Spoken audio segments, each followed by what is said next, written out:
Абай Құнанбайұлы 11-ші сөз. Осы елдің үнем қылып жүргені немене? Екі нәрсе. Әуелі ұрлық. Ұры ұрлықпен мал табам деп жүр. Мал иесі артылтып алып, тағы да байимын деп жүр. Ұлықтар алып берем деп, даугерді жеп, құтқарам деп ұрыны жеп жүр. Қарапайым жұрт ұрлық айтып мал алам деп, ұрыға атымды сатып пайдаланам деп, не өткізбесін арзанға түсіріп алам деп жүр. Екінші, бұзақылар біреудің ойында жоқ пәлені ойна салып, бүйтсең бек боласың, бүйтсең көп боласың, бүйтсең кек аласың, мықты атанасың деп, ауқаттыларды азғырғалы әлек болып жүр. Кім азса, мен соған керек боламын деп, көзін қыздырып алып, өзін біраз ғана азық қылайын деп жүр.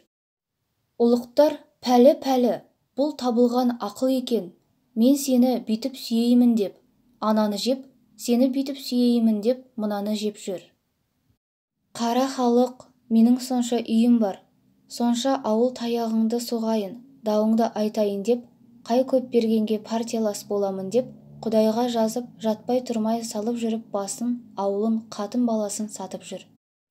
Осы бір ұры, бұзақы жоғалса, жұртқа ойда түсер еді, шаруада қылар еді, бай барын бағып, кедей жоғын іздеп, ел секілденіп талапқа, тілеуге кірісер еді.